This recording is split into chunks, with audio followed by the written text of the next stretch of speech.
সংকীর্ণ করে দেব। আর এটা পার্থিব জীবনযাত্রা। আল্লাহ রাব্বুল আলামিন বললেন, যারা আমার জিকির থেকে, আমার স্মরণ থেকে, আমার সলাত থেকে মুখ ফিরিয়ে নেবে, আমি তাদের পার্থিব জগতের জীবনযাত্রাকে সংকীর্ণ করে দেব এবং পরকালে তাদেরকে আমি অন্ধ অবস্থায় উত্থিত করব।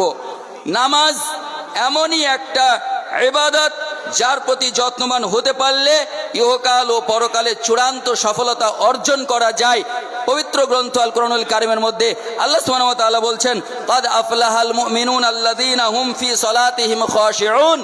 ক্বাদ আফলাহাল মুমিনুন আল্লাযীনা হুম ফি সলাতিহিম খাশিউন। সেই সমস্ত মুমিনরাই চূড়ান্ত সফলতা অর্জন করবে যারা তাদের সলাতে বিনয়ী হবে, যারা খুশু খুজুর সাথে কাকুতি মিনতি সহকারে সলাত আদায় করবে, তারাই চূড়ান্ত সফলতা অর্জন করবে। আর এই সফলতা ইহকালীন এবং পরকালীন দুটোকেই শামিল রয়েছে। আমি যদি বলি যে ইহকালীন সফলতা বলতে কি বোঝায়, ভাই ইহকালীন সফলতা বলতে আমরা যেটা বুঝি সেটা হলো বাড়ি গাড়ি অর্থ সম্পদের মালিক হওয়া। এখন প্রশ্ন হলো, সলাত আদায় করলে কি বাড়ি গাড়ি এবং অর্থ সম্পদের মালিক হওয়া যায়? এই প্রশ্নের উত্তর আমরা যদি হাদিস থেকে অনুসন্ধান করি তাহলে দেখা যাবে হাদিসে কুদসি স্বয়ং আল্লাহ সুবহানাহু ওয়া তাআলা আদম সন্তানকে আহ্বান করে বলছেন, ইয়া ইবনে আদম লাউ আতাইতানি শাইআন লা আমলাউ ইয়াদাকা গিনান ওয়া আসুদ্দু ফাকরান ওয়া ইল্লাম তাফআল লা আমলাউ ইয়াদাকা শুগলান ওয়া লাম আসুদ্দু ফাকরান। হে আদম সন্তান, আল্লাহ রাব্বুল আলামিন আদম সন্তানকে আমাকে আপনাকে ডাক দিয়ে বলছেন, ইয়া ইবনে আদম, হে আদম সন্তান, লাউ আতাইতানি শাইআন লা আমলাউ ইয়াদাকা গিনান। তোমরা যদি আমার জন্য একটু সময় বার করো, তোমাদের যখন নামাজের জন্য আজান দেওয়া হবে, যদি তোমরা তোমাদের ব্যবসা বাণিজ্য চাষবাস সাংসারিক কার্যকলাপকে ত্যাগ করে সলাতে আসতে পারো, লা আমলাউ ইয়াদাকা গিনান, আমি তোমাদের হাত দুটোকে অর্থ সম্পদ দিয়ে পরিপূর্ণ করে দেব। ও আসুদ্দু ফাকরান, আর যে সংসারের অভাব অনটন মোচন করার জন্য তুমি দিন ও রাত পরিশ্রম করছো, ওই সংসারের অভাব অনটন মোচন করার দায়িত্ব আমি আল্লাহ নিয়ে নেব। পক্ষান্তরে আল্লাহ রাব্বুল আলামিন বলছেন, ওয়াইল্লাম তাফআল, যদি তুমি এটা না করো, অর্থাৎ সলাতের জন্য আজান দেওয়া হলো আর তুমি তোমার কাজের মধ্যেই ব্যস্ত থাকলে, তোমার চাষবাস নিয়ে ব্যস্ত থাকলে, তোমার ব্যবসা বাণিজ্য নিয়ে ব্যস্ত থাকলে, তোমার অফিস আদালত নিয়ে তুমি ব্যস্ত থাকলে, তোমার সংসারের কাজকর্ম নিয়ে তুমি ব্যস্ত থাকলে, আমি তোমাকে তোমার হাত দুটোকে ব্যস্ততা দিয়ে ভরে দেব। আল্লাহ বলছেন, লা আমলাউ ইয়াদাকা শুগলান, আমি তোমাদের হাত দুটোকে ব্যস্ততা দিয়েই ভরে দেব। তুমি দিন ও রাত 24 ঘন্টাই ব্যস্ত থাকবে, তারপরেও ওয়ালাম আসুদ্দু ফাকরান, আমি তোমার সংসারের অভাব অনটন মোচন হতে দেব না। তাহলে বোঝা গেল, সালাত আদায় করলে খুশু খুজুর সাথে বিনয়ের সাথে যদি সলাত আদায় করা হয়, তাহলে সলাত আমাদেরকে ইহকালেও এবং পরকালেও সাকসেসফুল এনে দেয়। পরকালীন সফলতা বলতে কি বোঝায়? পরকালীন সফলতা বলতে আমরা যেটা বুঝি সেটা কোরআনের আয়াত বলছে। আল্লাহ সুবহানাহু ওয়া তাআলা বলছেন, ফামান যুহসিহা আনিন নার ওয়া উদখিলাল জান্নাহ ফাকাদ ফাজ। পরকালীন সফলতা হলো যে ব্যক্তিকে জাহান্নাম থেকে দূরে সরিয়ে নেওয়া হলো এবং জান্নাতে প্রবেশ করানো হলো, সেই হচ্ছে প্রকৃত সফল। আর এই সফলতা অর্জনের একমাত্র মাধ্যম হলো সালাত। এই সফলতা অর্জনের একমাত্র মাধ্যম হলো সালাত। আল্লাহ রাসূল সাল্লাল্লাহু আলাইহি ওয়াসাল্লাম তিনি বলছেন, আউয়ালু মা ইউহাসাবু বিহিল আবদু ইয়াউমাল কিয়ামাতি আস-সালাহ, ফাইন সালুহাত সালুহা সায়রা আমালিহি ওয়া ইন ফাসাদাত ফাসাদা সায়রা আমালিহি। কাল কিয়ামতের মাঠে আল্লাহ সুবহানাহু ওয়া তাআলা আমাদের জীবনের সমস্ত কিছুর পুঙ্খানুপুঙ্খ হিসাব নেবেন। তার মধ্যে সর্বপ্রথম হিসাব নেবেন সালাতের। আল্লাহ রাব্বুল আলামিন আমাদের সালাত সম্পর্কে প্রথমে জিজ্ঞাসা করবেন যে আমাদের উপরে দিনে 5 ওয়াক্তের সালাত ফরজ করা হয়েছিল, সেই সালাত আমরা ঠিকঠাকভাবে আদায় করেছি কিনা, সেই সালাত আমাদের বিশুদ্ধভাবে আদায় হয়েছে কিনা। যদি সলাত আমরা ঠিকঠাকভাবে আদায় করে থাকি তাহলে আমাদের জীবনের যত নেক কর্মগুলি আছে সেগুলি সংরক্ষিত থাকবে এবং তার প্রতিদান দেওয়া হবে। মনে করুন আপনি সলাত আদায় করেছেন, সেই সঙ্গে কোরআন তেলাওয়াত করেছেন, পিতামাতার সেবা যত্ন করেছেন, গুরুজনদের কথা মতো চলেছেন, আরও আনুষঙ্গিক নেকির কাজ করেছেন, তাহলে যদি আপনার সলাত ঠিক থাকে তাহলে এই সবগুলোর নেকি আপনার সংরক্ষিত থাকবে আর তার প্রতিদান আপনাকে দেওয়া হবে। পক্ষান্তরে যদি আপনি সলাত আদায় না করেন আর অন্যান্য আনুষঙ্গিক নেকির কাজগুলি করে থাকেন, মনে করেন আপনি রমজান মাসে সিয়াম পালন করেছেন, যাকাত দিয়েছেন, হজ করেছেন, আরও আনুষঙ্গিক নেকির কাজ করেছেন, শুধুমাত্র সলাত আদায় করেননি, আল্লাহ রসুল বলছেন ওই নেকির কাজগুলি সবই বিনষ্ট করে দেওয়া হবে। এখন আপনার প্রশ্ন, ভাই আমি সলাত আদায় করিনি, তার একটা শাস্তি আমাকে দেওয়া হোক, আমি সিয়াম পালন, বলবে আকিমুস সালাহ ওয়ালা তাকুনু মিনাল মুশরিকিন। আল্লাহ রাব্বুল আলামিন বলছেন তোমরা সলাত আদায় করো আর মুশরিকিনদের অন্তর্ভুক্ত হইও না। তোমরা সলাত আদায় করো আর মুশরিকিনদের অন্তর্ভুক্ত হইও না। এখন কেউ যদি সলাত আদায় না করে তাহলে সে কি হবে? আল্লাহ বলছেন তোমরা সলাত আদায় করো, মুশরিক হয়ে যেও না। এখন কেউ যদি সলাতই আদায় না করে তাহলে সে কি হবে? মুশরিক হয়ে যাবে। আর শিরকরত অবস্থায় মুশরিক হওয়ার পরে সে যত কিছু আমল করবে সেই আমল আল্লাহর কাছে গ্রহণযোগ্য নয়, আল্লাহর কাছে সেই আমলের কোনো মূল্য নেই। আর ঠিক এই জন্যেই আমরা যদি কোরআন অধ্যয়ন করি তাহলে দেখব আল্লাহ সুবহানাহু ওয়া তাআলা তিনি বলেন, আল্লাহ সুবহানাহু ওয়া তাআলা তিনি বলেন মা সালাকাকুম ফি সাকার ক্বালু লাম নাকু মিনাল মুসাল্লিন।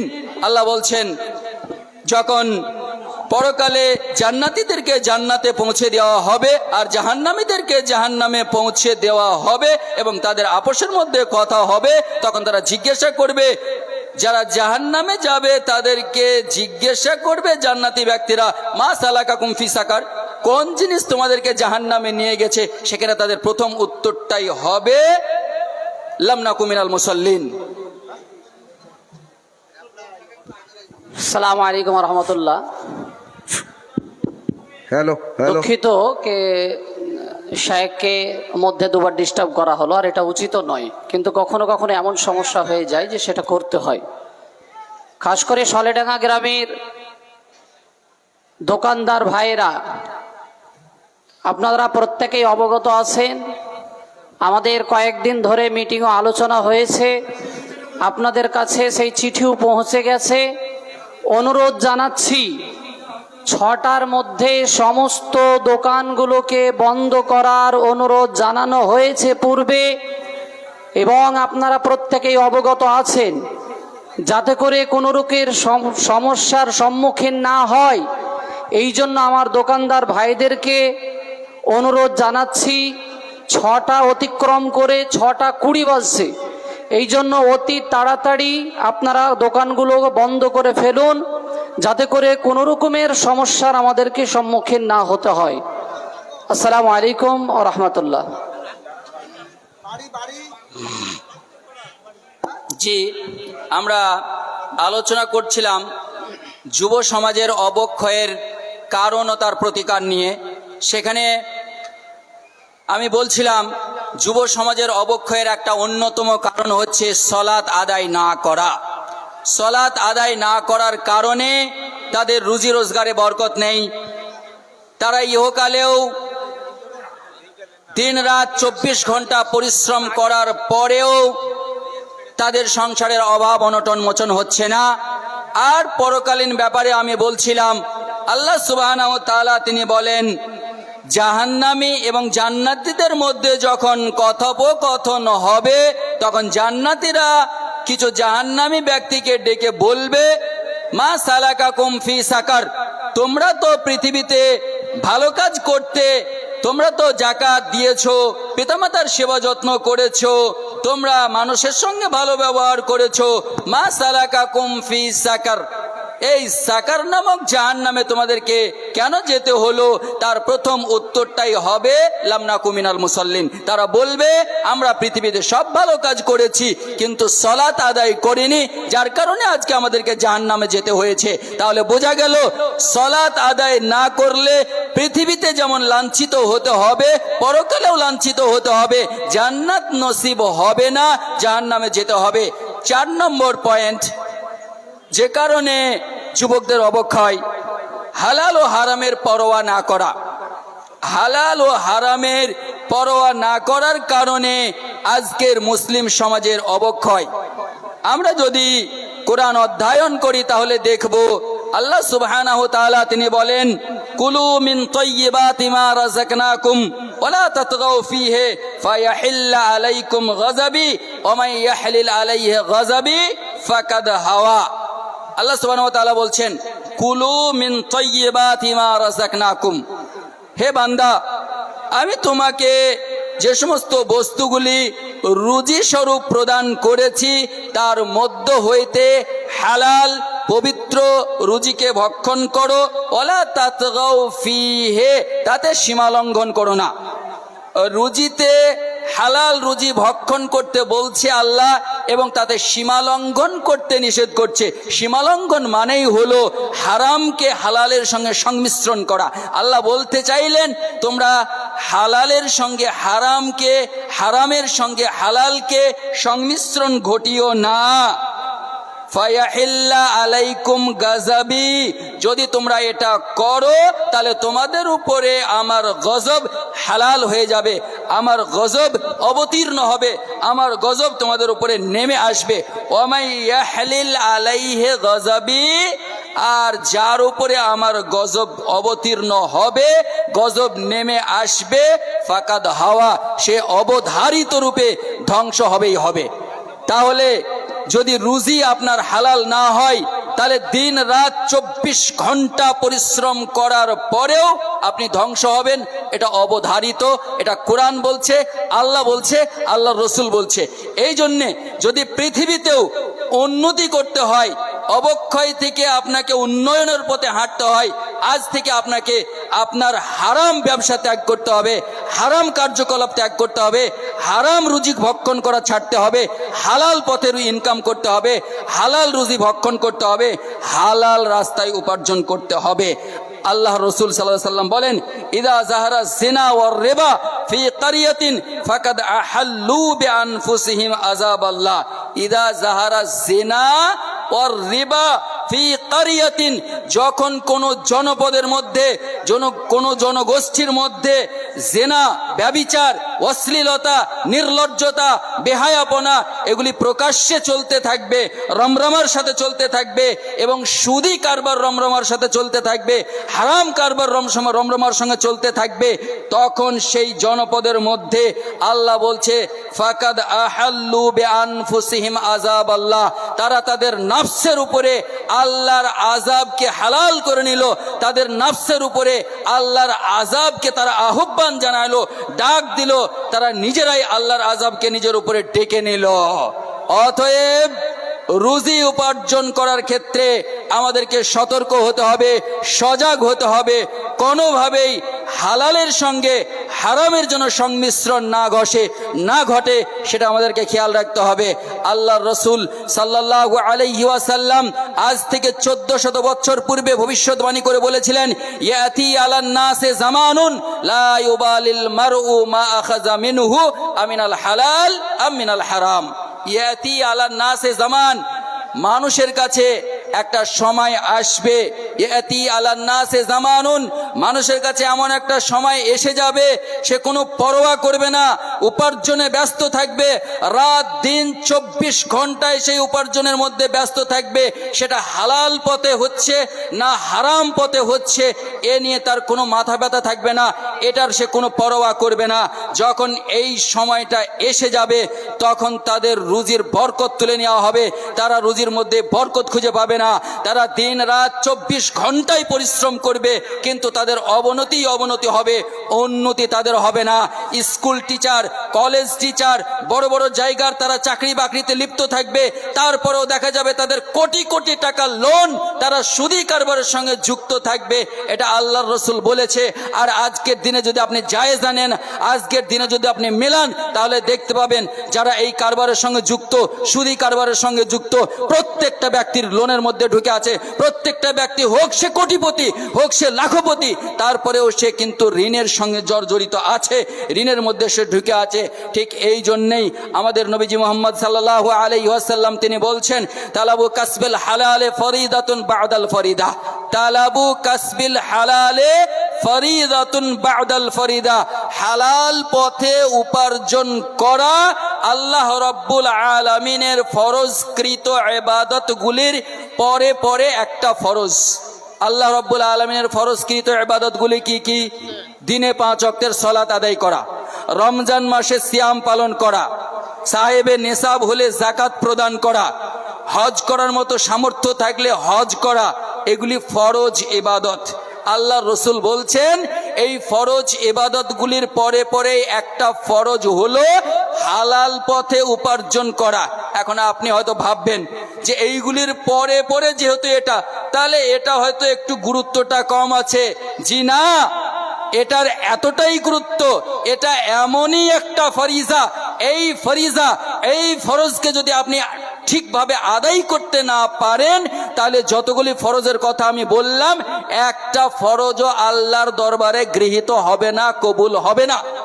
আপনার রুজি যদি হালাল না হয়, আপনার উপার্জনকৃত অর্থ যদি হালাল না হয়, সেই অর্থ যদি আপনি আল্লাহর রাস্তায় দান করেন, সেই দান আল্লাহ গ্রহণ করবে না। সেই অর্থ যদি আপনি যাকাত হিসাবে প্রদান করেন, সেই যাকাত আল্লাহ গ্রহণ করবে না। সেই অর্থ দিয়ে যদি আপনি হজ উমরা করে আসেন, সেই হজ উমরা আল্লাহ রব্বুল আলামিন গ্রহণ করবেন না। এর 100-তেরও বেশি, হাজার হাজার দলিল আপনি হাদিস এবং কোরআনের মধ্যে পাবেন। আল্লাহ রসুল সাল্লাল্লাহু আলাইহি সাল্লাম বলছেন, মানিশ তারা সাওবাম বিআশারাতি দারাহিমা ফিহি দিরহামুম মিন হারামিন লাম ইয়াতাকাব্বালিল্লাহু আযজা ওয়া জাল্লা লাহু সালাতা মাদামা আলাইহি। মানিশ তারা সাওবাম বিআশারাতি দারাহিমা, কোন ব্যক্তি যদি 10 দিরহাম দাঁড়ি একটা কাপড় ক্রয় করেন, আর সেই 10 দিরহামের মধ্যে যদি 1 দিরহাম হারাম সংমিশ্রণ হয়ে যায়, অবৈধ পথে উপার্জন করা হয়ে থাকে, তাহলে যতদিন তার পরনে সেই কাপড়টি থাকবে, যতদিন সেই কাপড়টি তিনি পরিধান করবেন, ততদিন তার কোনো ইবাদত উপাসনা আল্লাহ সুবহানাহু ওয়া তাআলা কবুল করবেন না, গ্রহণ করবেন না। এবার আপনি ভাবুন, যার 50-50 হালাল হারামের সংমিশ্রণ হয়ে আছে, যার 90% হারাম উপার্জন, তার কোন ইবাদত আল্লাহর কাছে গ্রহণযোগ্য হবে? সে কিভাবে আল্লাহর কাছে সাকসেসফুল হবে? সে কিভাবে জীবনে উন্নয়ন করবে? আল্লাহ রসুল সাল্লাল্লাহু আলাইহি সাল্লাম বলছেন, মান আনফাকা মিনাল হারামে ফি তাআতিল্লাহি কানা কামান তাহহারা সাওবান নাজিসা বিল বাউল।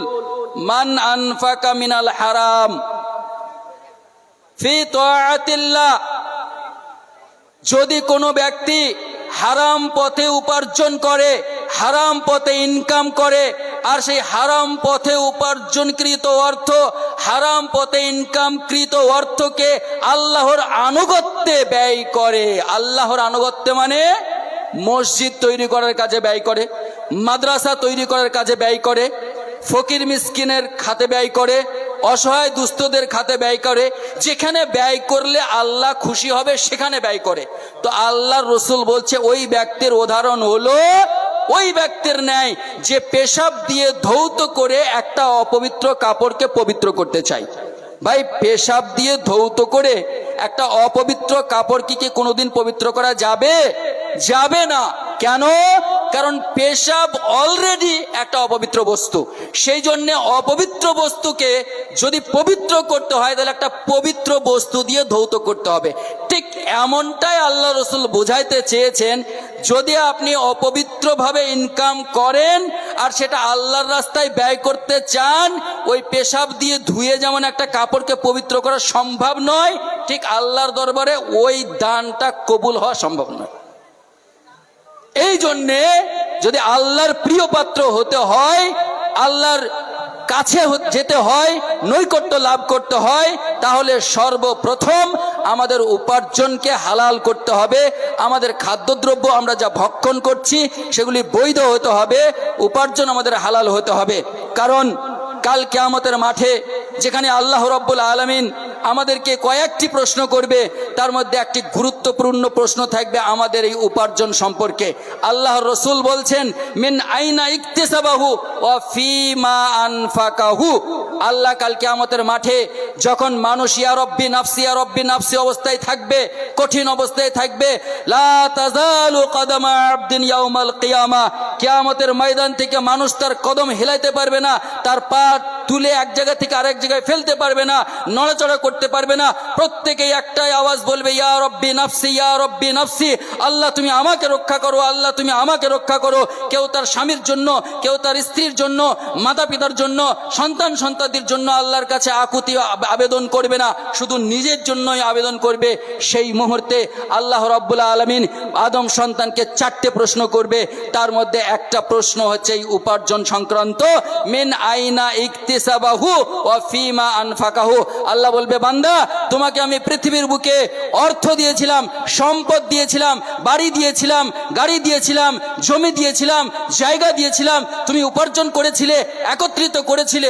বলো, মিন আইনা ইকতিসাবাহু, কোন রাস্তায় উপার্জন করেছিলে, কোন পদ্ধতিতে একত্রিত করেছিলে, কিভাবে সেটাকে গচ্ছিত করেছিলে, বৈধ পথে না অবৈধ পথে, হালাল পথে না হারাম পথে? এটা আল্লাহ রাব্বুল আলামিন আমাকে আপনাকে প্রত্যেককেই জিজ্ঞাসা করবে। আর এখানেই শেষ নয়, আল্লাহ বলবে ও ফিমা আনফাকাহু, তারপরে এত কিছু অর্থ সম্পদ পাওয়ার পরে সেটাকে যে তুমি ব্যয় করলে, সেটাকে খেয়াল খুশি মতো ব্যয় করেছিলে, কোথায় ব্যয় করেছিলে? আমার আনুগত্যে ব্যয় করেছিলে? একটা মাদ্রাসা তৈরি হচ্ছিল, সেখানে শত শত এতিম বাচ্চা ছিল, তাদের ভরণ পোষণের জন্য, তাদের শিক্ষাদানের জন্য ব্যয় করেছিলে? নাকি তোমার খেয়াল খুশি মতো যেখানে তুমি মন চাইলে ফেসবুক, ইউটিউব, নাচ গান, রং তামাশা, থিয়েটার, সিনেমা এতে ব্যয় করেছিলে, নেশাজাত দ্রব্য ব্যয় করেছিলে? কোথায় ব্যয় করেছিলে? এটা কিন্তু আল্লাহ রাব্বুল আলামিন আমাকে আপনাকে প্রত্যেককে জিজ্ঞাসা করবেন। অতএব সতর্ক হতে হবে। সম্পদ উপার্জন করার ক্ষেত্রে যেমন সতর্ক হতে হবে, তেমন ব্যয় করার ক্ষেত্রেও সতর্ক হতে হবে। মানুষের যুব সমাজের অবক্ষয়ের একটি অন্যতম কারণই হলো যাকাত প্রদান না করা। আল্লাহ যাদেরকে অর্থ দিয়েছেন, সম্পদ দিয়েছেন, এই অর্থের যাকাত প্রদান না করাটাও সমাজের অবক্ষয়ের একটা বড় কারণ।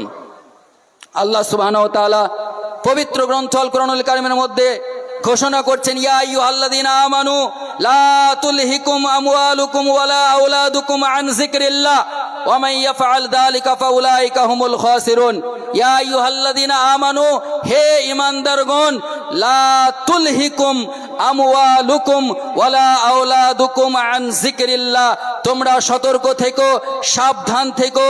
তোমাদের সন্তান সন্ততির মায়া মমতা, দুনিয়ার সম্পদের লোভ লালসা যেন তোমাদেরকে আমার জিকির থেকে, আমার স্মরণ থেকে, আমার ইবাদত উপাসনা থেকে গাফিল না করে দেয়। ওমাই ইয়াফআল যালিকা ফাউলাইকা হুমুল খাসিরুন।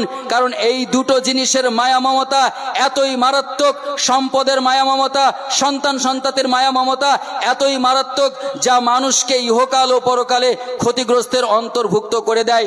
আর এই আল্লাহর রাস্তায় ব্যয় করা, এটা এমনই একটা ইবাদত, এই ইবাদত না করে যদি আপনি মৃত্যুবরণ করেন, এই ইবাদতে অংশগ্রহণ না করে যদি আপনি মৃত্যুবরণ করেন, তাহলে কাল আল্লাহর কাছে গিয়ে আপনাকে আর্তনাদ করতে হবে, আরজি জানাতে হবে, আল্লাহর একটিবার আমাকে পৃথিবীর বুকে পাঠিয়ে দাও, এবারে গিয়ে তোমার রাস্তায় ব্যয় করব, এবারে গিয়ে সুলেহডাঙ্গা মাদ্রাসার উন্নতি কল্পে জালসায় আমি কোটি টাকা দিয়ে আমি তোমার কাছে আবার ফিরে আসব। সেই সুযোগটা কিন্তু আল্লাহ রাব্বুল আলামিন দেবেন না। আজকের দিনে আপনার হাতে সুবর্ণ সুযোগ এসেছে। এই সুলহডাঙ্গা মাদ্রাসার জালসার উন্নতি কল্পে যে জালসা, সেখানে আপনি আপনার যাকাতের অর্থ দিয়ে সেই গরিব মিসকিন অসহায় যে সমস্ত বাচ্চারা এখানে পড়াশোনা করছে, তাদেরকে সহযোগিতা করে আল্লাহর প্রিয় পাত্র হয়ে যান। কেন? আল্লাহ রাব্বুল আলামিন বলছেন, ওয়া আনফিকু মিম্মা রাযাকনাকুম মিন ক্বাবলি আন ইয়াতিয়া আহাদাকুমুল মাউত ফায়াকুলা রব্বি লাউলা আখরতানি ইলা আজালিন করিবিন ফাআসাদদাকু ওয়া আকুম মিনাস সালিহিন। আল্লাহ বলছেন ওয়া আনফিকু মিম্মা রাযাকনাকুম মিন ক্বাবলি আন ইয়াতিয়া আহাদাকুমুল মাউত, তোমাদেরকে আমি রুজি স্বরূপ যা দান করেছি এই রুজিগুলি তোমাদের কাছে মৃত্যু এসে উপনীত হওয়ার পূর্বেই কিছু কিছু করে তোমরা আমার রাস্তায় ব্যয় করো, আল্লাহর রাস্তায় ব্যয় করো। যদি এটা না করো তাহলে কাল তুমি বলবে, হ্যাঁ আল্লাহ তুমি আমাকে কেন আর কিছুদিনের জন্য অবকাশ দিলে না, আমাকে কেন আর কিছুদিনের জন্য পৃথিবীর বুকে থাকতে দিলে না, যদি আমাকে আরেকটু অবকাশ দিতে, যদি আর কিছুদিনের জন্য আমাকে পৃথিবীতে থাকার তুমি সুযোগ দিতে, ফাসাদদাকা ওয়া কুম মিনাস সালিহিন, আল্লাহ আমি সাদকা করে সালেহিনদের অন্তর্ভুক্ত হয়ে তোমার কাছে আসতাম। কিন্তু তখন এই আর্তনাদ করে আফসোস করে কোনো কাজ হবে না। এই জন্য আমি বলবো আল্লাহ সুবহানাহু ওয়া তাআলা আমাকে আপনাকে যাকে সম্পদ দিয়েছে এই পৃথিবীর বুকে, খেয়াল রাখবেন এই সম্পদ হচ্ছে আল্লাহর আমানত। অতএব এই সম্পদের যেন খেয়ানত না হয়, নচেত কাল কিয়ামতের মাঠে গিয়ে আপনি আমি জবাব দিতে পারবো না। আল্লাহ রাব্বুল আলামিন বলছেন ওয়াফি আমওয়ালিহিম হাক্কুন লিস-সাইলি ওয়াল মাহরুম, ওয়াফি আমওয়ালিহিম হাক্কুন লিস-সাইলি ওয়াল মাহরুম। পরিষ্কার ভাষায় আল্লাহ তাআলা জানিয়ে দিচ্ছেন যাদেরকে আমি সম্পদ দিয়েছি, যাদেরকে আমি অর্থ দিয়েছি, যাদেরকে আমি বাড়ি গাড়ি দিয়েছি, তাদের সেই সম্পদে হক রয়েছে, হক হক অধিকার রয়েছে। অধিকার কাদের? লিস-সাইলি ওয়াল মাহরুম, যারা ভিখারি, যারা বঞ্চিত, যারা অসহায়, যারা দুস্থ, যারা ইয়াতীম, যারা আল্লাহর রাস্তায় কাজ করছে, পড়াশোনা করছে, এদের প্রত্যেকের একটা হক রয়েছে, এটা অধিকার রয়েছে। আপনি একটা ইয়াতীম বাচ্চাকে একটা পোশাক কিনে দিলেন, একটা ইয়াতীম বাচ্চা সুলেহডাঙ্গা মাদ্রাসায় পড়াশোনা করছে, তার ব্যয় ভারটা আপনি বহন করছেন।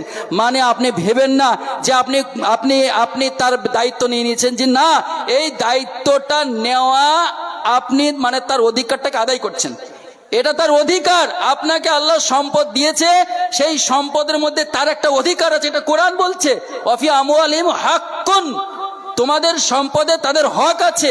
যদি তাকে আপনি না দেন, যদি তার তদারকি আপনি না করেন, যদি তার ভরণ পোষণের খেয়াল আপনি না রাখেন, কালকেই এই সুলেডাঙ্গা গ্রামের রুজি আল্লাহ বন্ধ করে দেবে, রুজি বন্ধ করে দেবে। আকাশ থেকে আল্লাহর সহযোগিতা আসা বন্ধ হয়ে যাবে।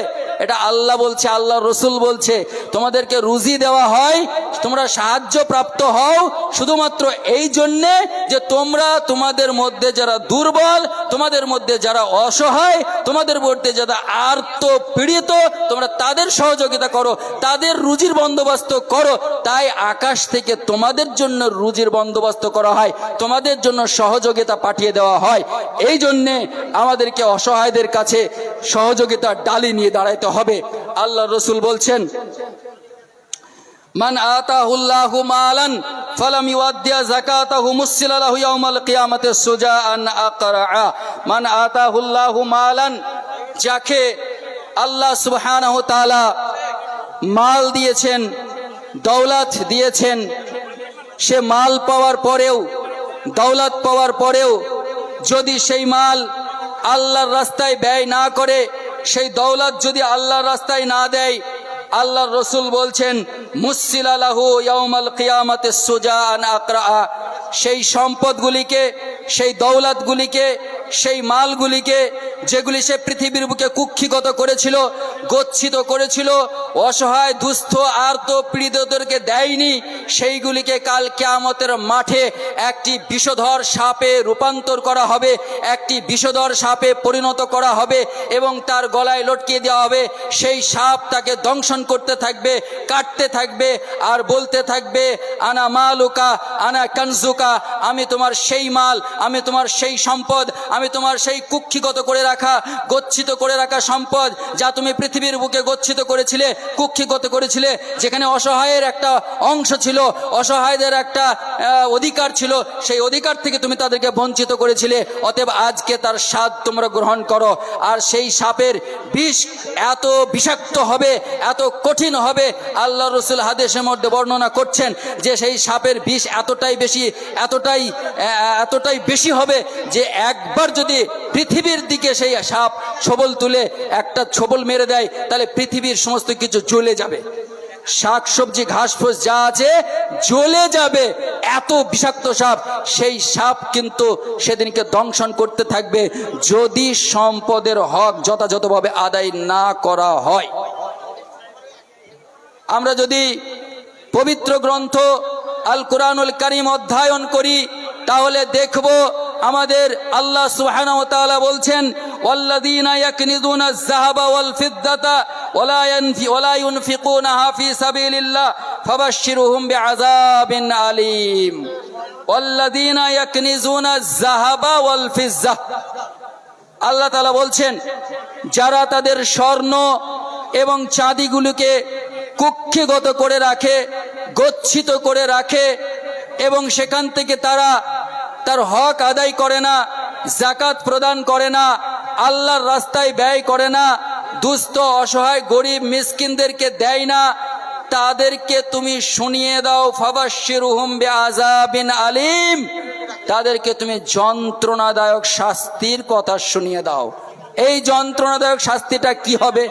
আল্লাহর ভাষায় যদি শুনি, আল্লাহ বলছেন ইয়াউমা ইউহমা আলাইহা, সেই যন্ত্র, সেই শাস্তিটা হবে সেই স্বর্ণগুলিকে, সেই চাঁদিগুলিকে জাহান্নামের আগুনে উত্তপ্ত করা হবে এবং তা দিয়ে তাদের পার্শ্বদেশে, পৃষ্ঠদেশে, ললাটে ছ্যাঁকা দেওয়া হবে।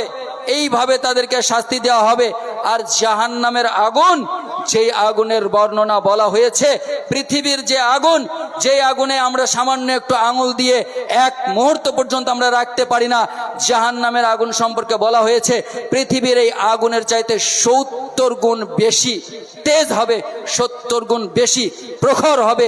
সেই আগুনে ওই স্বর্ণ এবং চাঁদিগুলিকে উত্তপ্ত করা হবে, গরম করা হবে এবং তাদের পার্শ্বদেশ, পৃষ্ঠদেশ এবং ললাটে একের পর এক ছ্যাঁকা দেওয়া হবে।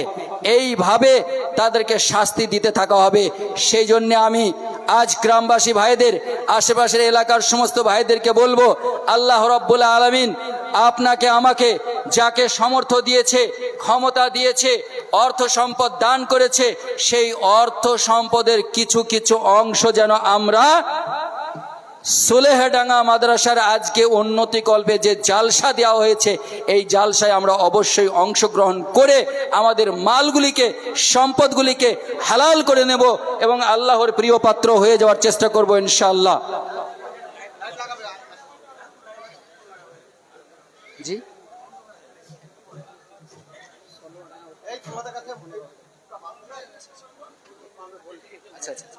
মাশাআল্লাহ, আলহামদুলিল্লাহ, খুব ভালো সংবাদ। আমি আপনাদেরকে বলছিলাম, উদ্বুদ্ধ করছিলাম, অ্যাকচুয়ালি আল্লাহ উদ্বুদ্ধ করেছে। আমি যেগুলি বলেছি সবগুলি কোরআনের আয়াত এবং হাদিস।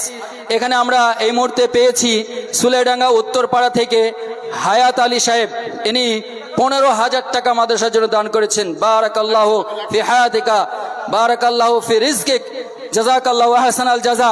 এছাড়াও আমরা দেখছি লিস্টে নাম এসেছে নজরুল ইসলাম সাহেব, 10,000 টাকা তিনি দান করেছেন। আল্লাহ তিনার দানকে কবুল করুক, ইহকাল পরকালে তিনাকে শান্তি দান করুক। এছাড়াও আমরা লিস্টে দেখতে পাচ্ছি আব্দুর রহিম সাহেব, ইনিও অত্র মাদ্রাসার সভাপতি সাহেব, মাশাআল্লাহ, জাযাকাল্লাহ, বারাকাল্লাহ, উনিও 10,000 টাকা দান করেছেন। আল্লাহ ওনার রুজি রোজগারে বরকত দান করুক। উনি অসুস্থ আজ আমরা শুনেছি, আমরা সকলেই তিনার জন্য দোয়া করব, আল্লাহ তিনাকে আরোগ্য দান করুক, এই মাদ্রাসার খিদমত করার আরো তিনাকে দীর্ঘজীবী করুক, এই মাদ্রাসার খিদমত করার তিনাকে আরো সুযোগ দান করুক, আমিন। মাশাআল্লাহ, মাশাআল্লাহ, হাজী মুস্তফা এবং তিনার পুত্ররা মিলে 23,000 টাকা দান করেছে। বারাকাল্লাহু ফি হায়াতিক, বারাকাল্লাহু ফি রিজকিক। আল্লাহ তিনাদের রুজি রোজগারকে বরকত দান করুক।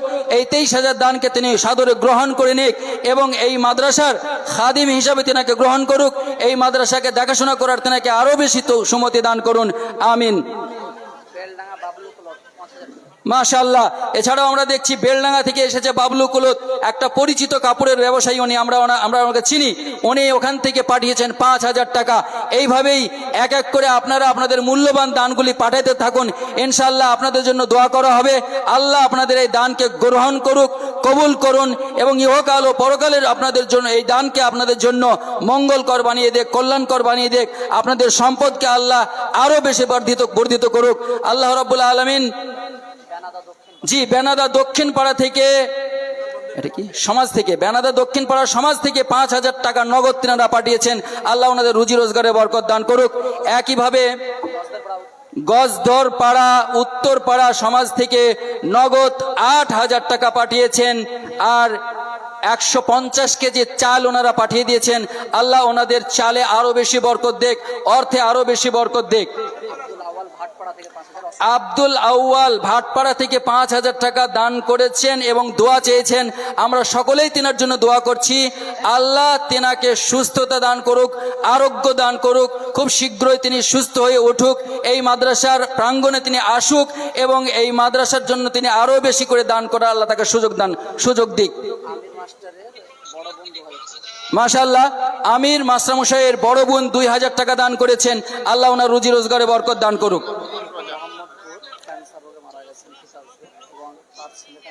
জি, মোহাম্মদপুরের ক্যান্সার রোগে মারা গেছেন কিতাব শেখ, তার ছেলে মোবারক এই মাদ্রাসার হিফজ করছে। আল্লাহ তেনাকে হাফিজ করে দেখ, খুব শীঘ্রই তেনার স্মৃতিশক্তি বৃদ্ধিকে বর্ধিত করে দেখ। এবং যে ব্যক্তি মারা গেছে আল্লাহ তেনার যদি কোনো রকমের আযাবে তিনি থাকেন, কষ্টে থাকেন, আল্লাহ তুমি তার আযাবকে লঘু করে দাও, কমিয়ে দাও, হালকা করে দাও এবং তুমি তোমার শান্তিপূর্ণ জায়গায় তুমি তাকে দান করো, আমিন। আমি আর আলোচনা দীর্ঘায়িত করব না।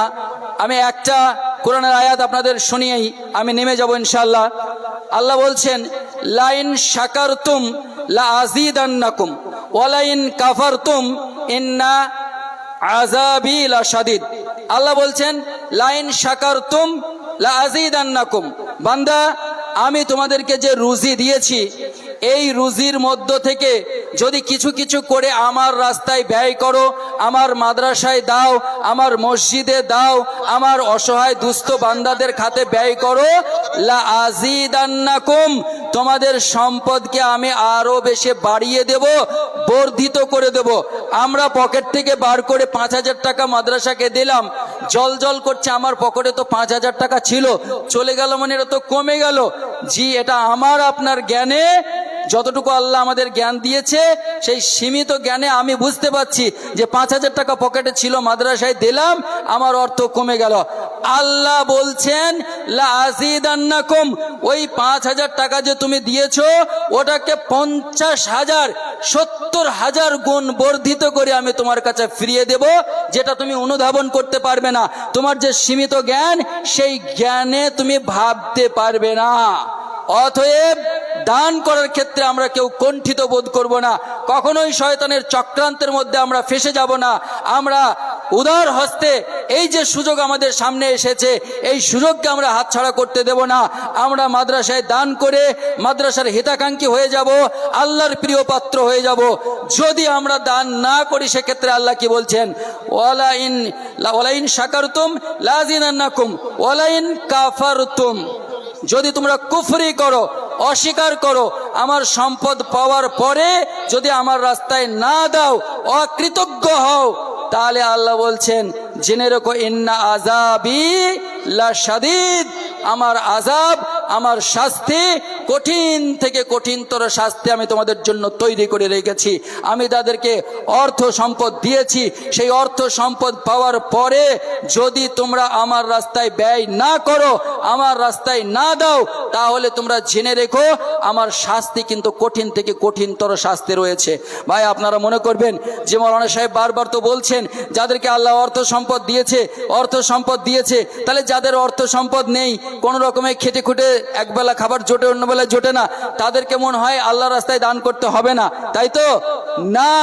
আল্লাহ রসুলের হাদিস শুনুন, আল্লাহ রসুল বলছেন, ওয়ালাউ বিশিক্কি তামারাতিন, তোমরা যদি একটা খেজুরের আটি পরিমাণও সম্পদ তোমার কাছে থেকে থাকে, ইত্তাকুন নার ওয়ালাউ বিশিক্কি তামারা, জাহান্নাম থেকে যদি বাঁচতে চাও তাহলে একটা খেজুরের আটি পরিমাণ সম্পদ হলেও সেটা আল্লাহর রাস্তায় ব্যয় করে জাহান্নাম থেকে বাঁচো। জাহান্নাম থেকে বাঁচার সবচেয়ে বড় মাধ্যম, জাহান্নাম থেকে বাঁচার সবচেয়ে বড় মাধ্যম হলো আল্লাহর রাস্তায় ব্যয় করা, আল্লাহর রাস্তায় দান করা। লিয়ুনফিক যু সাআতিন আন সাআতি, আল্লাহ রাব্বুল আলামিন যাকে যেমন সামর্থ্য দিয়েছে সাধ্য মতো সামর্থ্য অনুযায়ী প্রত্যেককেই আল্লাহর রাস্তায় ব্যয় করতে হবে, প্রত্যেককেই আল্লাহর রাস্তায় দান করতে হবে। আমরা যে যেমন পরিমাণের সম্পদের অধিকারী, আমাদেরকে ঠিক তেমন পরিমাণেই আল্লাহর রাস্তায় ব্যয় করতে হবে, আল্লাহর রাস্তায় দান করতে হবে। এটা আল্লাহ রসুলের কথা। দান, সাদকা, খৈরাত এটা এমনই একটা ইবাদত, এমনই একটা ইবাদত যাতে আল্লাহর ক্রোধ, আল্লাহর গজব, আল্লাহর রাগ একে বুঝিয়ে দেওয়া যায়, নিভিয়ে দেওয়া যায়। আল্লাহ আমাদের কার্যকলাপে অনেক সময় অসন্তোষ। হাদিস বলছে আপনি কোনো পাপ কাজ করে ফেলেছেন, তো কোরআন কি বলছে? ইন্নাল হাসানাত ইযহিবুনা সাইয়্যাত। যখনই কোনো অন্যায় কাজ আপনার দ্বারা সংগঠিত হয়ে যাবে, সঙ্গে সঙ্গে আপনি নেকির কাজ করুন, তাহলে ইন্নাল হাসানাত ইযহিবুনা সাইয়্যাত, ওই গুনাহটাকে নষ্ট করে দেবে, মুছে দেবে আপনার ওই নেকির কাজ। তো আল্লাহ যখন আমাদের কোনো কার্যকলাপে অসন্তুষ্ট হয়ে যায়, কোনো পাপের কারণে, কোনো অন্যায় কাজের কারণে, তখন যখনই আমরা আল্লাহর রাস্তায় ব্যয় করি, আল্লাহর রাস্তায় দান করি, তখন আল্লাহ আমাদের প্রতি সন্তুষ্ট হয়ে যান। আর কি হয়? মন্দ মৃত্যুকে প্রতিহত করে এই দান। মন্দ মৃত্যু মানে ধরুন আপনার আমল এখনো খুব একটা ঠিকঠাক নেই, আপনি হয়তো 5 ওয়াক্তের নামাজ ঠিকঠাক ভাবে পড়তে পারছেন না, জাকাত হয়তো এখনো দেননি, মনের মধ্যে প্ল্যান পরিকল্পনা আছে সামনে বছর রমজান থেকে ইনশাল্লাহ জাকাত বার করব। আপনার হজ ফরজ হয়ে গেছে, আপনি এখনো যাননি, আপনি মনে মনে প্ল্যান করেছেন ইনশাল্লাহ সামনে বছর হজে যাব, কিন্তু এখনো যাননি। এই মুহূর্তে আপনি রাস্তা দিয়ে যাচ্ছিলেন, হঠাৎ আপনার অ্যাক্সিডেন্ট হয়ে মারা গেলেন আপনি। এই মৃত্যুটা আপনার জন্য মন্দ মৃত্যু। কেন? কারণ আপনার আমল ভালো ছিল না, আপনার আমল ভালো ছিল না। আপনি পরিকল্পনার মধ্যে ছিলেন যে শুধরে নেবেন, ভালো পথে চলবেন, কিন্তু তার মধ্যে হঠাৎ দুর্ঘটনা হয়ে আপনার মৃত্যু হয়ে গেল। রহ অ্যাক্সিডেন্ট আমরা শুনছি। তো এই অ্যাক্সিডেন্ট, এই যে মন্দ মৃত্যু, এখান থেকে বাঁচার একটাই উপায়, সেটা হলো মাশাআল্লাহ সাদিক সাহেব 12,000 টাকা দান করেছেন এবং ওনার আব্বা আম্মা মৃত্যুবরণ করেছেন, ওনাদের জন্য দোয়া চেয়েছেন। আমরা সকলেই ওনার আব্বা আম্মার জন্য আল্লাহর কাছে দোয়া করব। আল্লাহ এই 12,000 টাকা উনি তোমার মাদ্রাসায় দান করেছে, এই দানের বদৌলতে আল্লাহ তুমি ওনার পিতামাতাকে শান্তিপূর্ণ জায়গা দান করো, জান্নাত দান করো। কোনো রকমের যদি আযাবে থাকেন, কোনো রকমের যদি কষ্টে থাকে, আল্লাহ তুমি সেই কষ্টকে দূরীভূত করো। হে আল্লাহ, তুমি বলেছো পৃথিবীর বুকে যদি সুসন্তান তৈরি করে রেখে যাওয়া যায়, আর সেই সুসন্তান যদি পিতামাতার জন্য দোয়া করে, তাহলে ওই পিতামাতার মাথায় তাজ পরিধান করানো হয়। আল্লাহ যোগ্য সন্তান পৃথিবীর বুকে তিনি রেখে গেছেন, তিনারা সেই সন্তান পিতামাতার জন্য দান করেছে। আল্লাহ এই দানকে তুমি সাদরে কবুল করে নাও, গ্রহণ করে নাও, এবং তার পিতামাতাকে তুমি জান্নাতের বিছানা তার কবরে বিছিয়ে দাও। আমিন।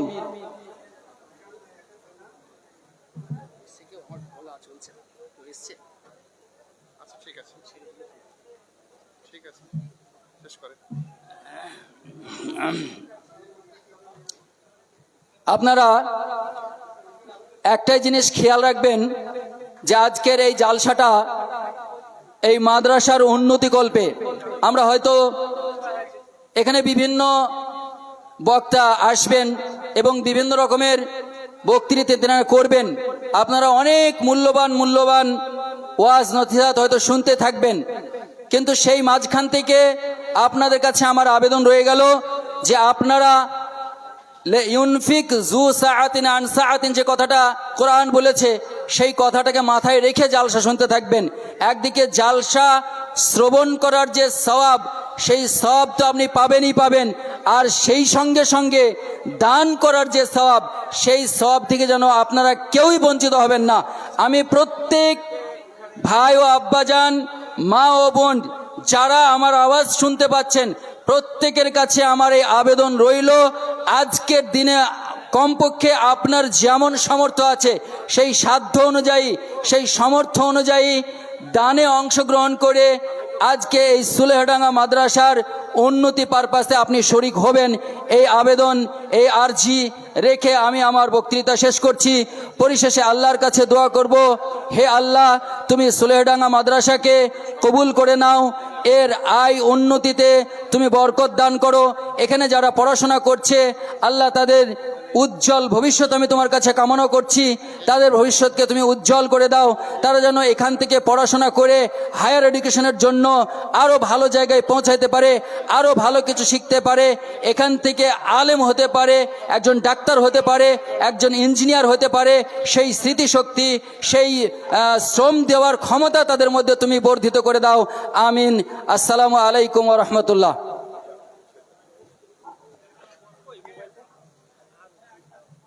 আসসালামু আলাইকুম।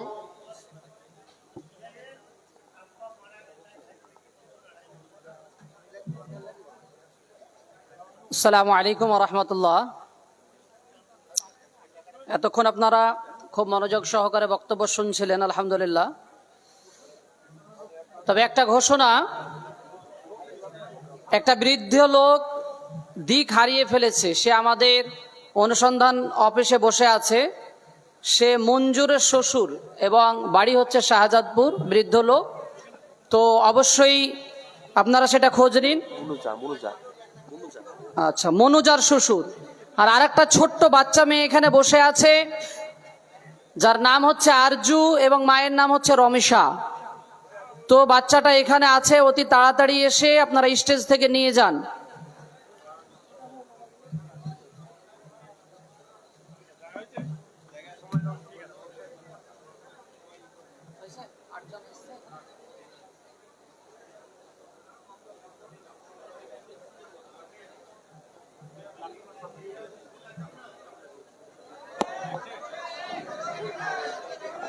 আসসালামু আলাইকুম ওয়া রাহমাতুল্লাহ। সমস্ত শ্রোতাদের উদ্দেশ্যে বলছি, এই সামনের খালি জায়গাটা পূরণ করুন, দাঁড়িয়ে না থেকে সামনে এগিয়ে বসুন। এবার আমাদের সবথেকে গুরুত্বপূর্ণ এবং আকর্ষণীয় পর্ব, যে মাদ্রাসায় আপনারা বিভিন্নভাবে অর্থ দিয়ে, সময় দিয়ে, ছাত্র দিয়ে বিভিন্নভাবে আপনারা সহযোগিতা করেছেন, তারই যে একটা ফল, তার একটা দৃষ্টান্ত, একটা রূপ রেখা আপনাদের সামনে আপনারা দেখতে পাচ্ছেন। তো আমরা সময় নষ্ট করব না, এত গুরুত্বপূর্ণ পর্ব, যেটা খুবই ইম্পর্টেন্ট আজকের জন্য। অন্যান্য জায়গায় মাথায় স্টেজে পাক বাঁধা হয়, সময়ের স্বল্পতার কারণে আমরা সেটা পারলাম না, দুঃখিত। তো আলহামদুলিল্লাহ, আমাদের মাঝে আমরা পেয়েছি বিশেষ কিছু ব্যক্তি এবং বর্গকে। আমাদের মাঝে উপস্থিত আছেন ফজিলাতুল শেখ আব্দুল আজিজ ফাইজি সাহেব। উনি আজকের এই প্রোগ্রামের প্রধান অতিথি এবং সদর মালদা থেকে আগত ফজিলাতুল শেখ আব্দুর রহমান আল আদিল মাদানী, ওনাকে আমরা স্টেজে পেয়েছি। অনুরূপভাবে আমাদের সুপরিচিত মুখ ফজিলাতুল শেখ আনোয়ারুল হক ফাইজি সাহেব, ওনাকে আমরা পেয়েছি। অনুরূপভাবে আমাদের সঙ্গে খুবই ওতপ্রোতভাবে জড়িত এবং বিভিন্ন সময়ে ওনাকে আমরা পাশে পাই, মাস্টার আবু ফয়সাল সালমান সাহেব, খোদাবক্স মাস্টার নামে পরিচিত। অনুরূপভাবে আমরা পেয়েছি জনাব নায়েব আলী সাহেব ধুলিয়ান। আমরা বিশিষ্ট বর্গকে পেয়েছি। ওনাদের হাত দিয়ে আমরা আজকের এই ছাত্রদের সার্টিফিকেট এবং লাঠি প্রদান করব।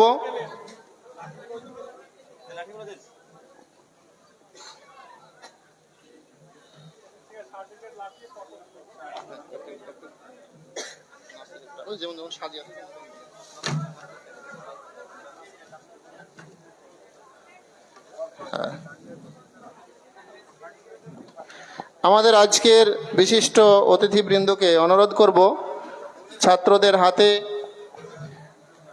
সার্টিফিকেট এবং লাঠি তুলে দেওয়ার জন্য। আলহামদুলিল্লাহ, এখানে দেখতে পাচ্ছেন যেটা সার্টিফিকেট অফ মানে কম্পিউটার যে সার্টিফিকেট, এখানে কেন্দ্র অনুমোদিত মাদ্রাসা সেন্টার আছে কম্পিউটারের। এখানকার কম্পিউটার সার্টিফিকেট গোটা ভারতবর্ষে সব জায়গায় মানে এর মান পাবে। তো সেই কম্পিউটার সার্টিফিকেট আছে এবং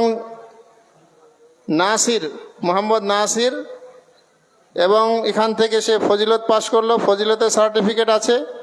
অনুরূপভাবে উনি কেরাত বিভাগের বিষয়টাও সম্পূর্ণ করেছেন এবং কারি সার্টিফিকেটও পাবেন। একই সঙ্গে 3 রকম সার্টিফিকেট প্রদান করা হবে।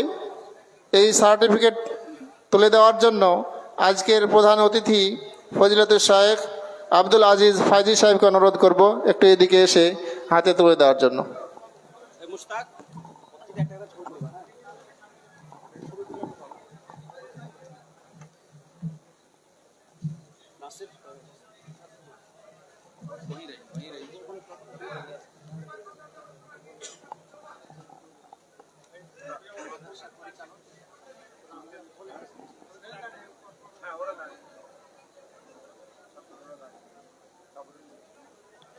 নেক্সট সোহেল রানাকে সার্টিফিকেট তুলে দেওয়ার জন্য অনুরোধ করছি আজকের আমাদের প্রধান বক্তা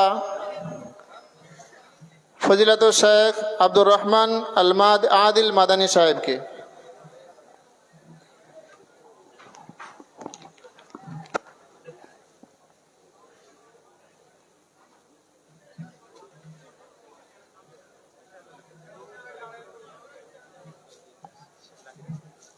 ما شاء الله، بارك الله فيك، وفقك الله لكل خير، ونفع الله بك الاسلام والمسلمين والعباد والبلاد.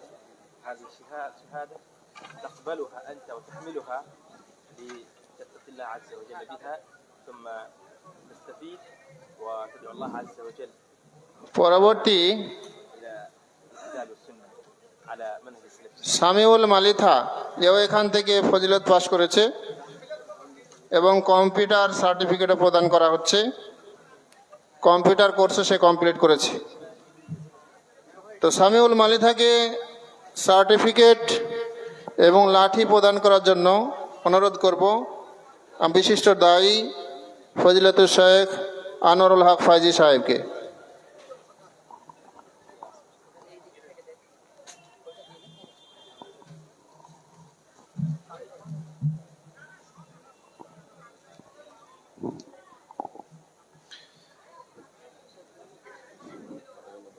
পরবর্তী তামিরুল হককে সার্টিফিকেট তুলে দেওয়ার জন্য অনুরোধ করব মাস্টার আবু ফয়সাল সালমান সাহেবকে। এখান থেকে সে হিফজ কমপ্লিট করেছে, গোটা কোরআন মাজিদ সে কণ্ঠস্থ করেছে।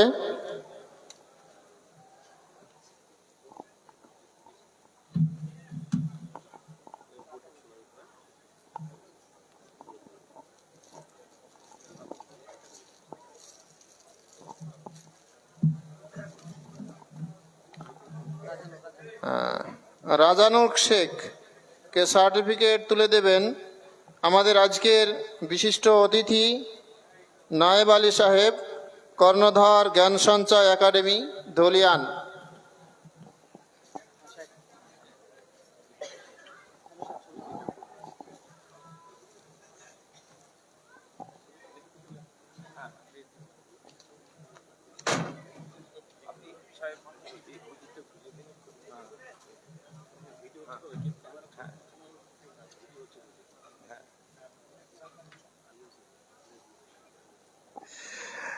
আসসালামু আলাইকুম। নেক্সট রেজওয়ান শেখ এখান থেকে হিফজ কমপ্লিট করেছে। আমি অনুরোধ করব শাহজাদপুর মাদ্রাসার প্রধান শিক্ষক আমরা পেয়েছি ফজিলাতুল শেখ আলী হোসেন সাহেব, সার্টিফিকেটটা তুলে দেওয়ার জন্য অনুরোধ করছি। এই বাড়িটা এই আচ্ছা আচ্ছা, গ্রামের ছাত্র, গ্রাম থেকে পাস খুব কমই হয়। তো আলহামদুলিল্লাহ রিজওয়ান গ্রামেরই ছাত্র, খুব অল্প সময়ের মধ্যে গোটা কোরআন আয়ত্ত করেছে।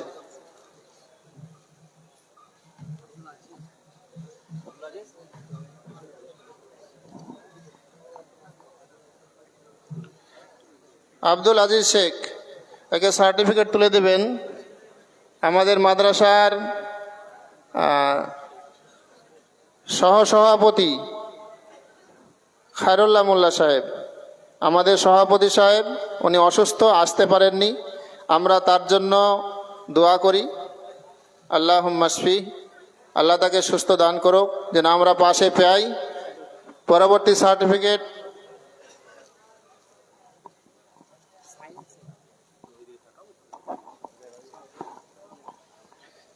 শাহিন শেখকে সার্টিফিকেট তুলে দেবেন আমাদের মাদ্রাসার মাননীয় সম্পাদক মহাশয় মাস্টার আব্দুল বাকি শেখ।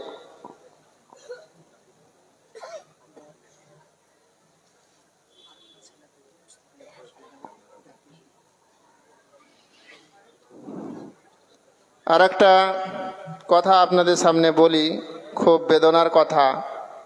এবছর আমাদের আর একজন ছাত্র হিফজ বিভাগের, তার কমপ্লিট প্রায় হয়ে গিয়েছিল, এবার সার্টিফিকেট পেত।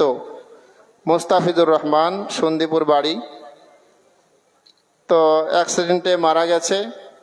আমরা তার জন্য দোয়া করি, আল্লাহুম্মা গফির লাহু, আল্লাহ তাআলা তাকে ক্ষমা করুক, জান্নাতবাসী করুক।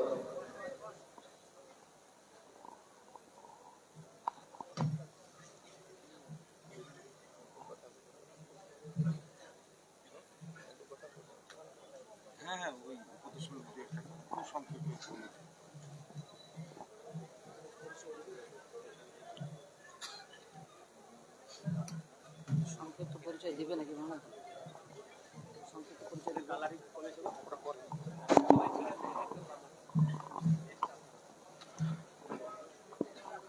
আসসালামু আলাইকুম ওয়া রাহমাতুল্লাহি ওয়া বারাকাতুহু। ইন্নাল হামদুলিল্লাহি ওয়াহদাহু ওয়াসসালাতু ওয়াসসালামু আলা মান লা নাবিয়্যা বা'দাহু, আম্মা বা'দ। ফাআউযু বিল্লাহি মিনাশ শাইতানির রাজীম। বিসমিল্লাহির রহমানির রহিম। ওয়া মান ইয়াত্তাকিল্লাহা ইয়াজআল লাহু মাখরাজা ওয়া ইয়ারযুকহু মিন হাইথু লা ইয়াহতাসিব। উপস্থিত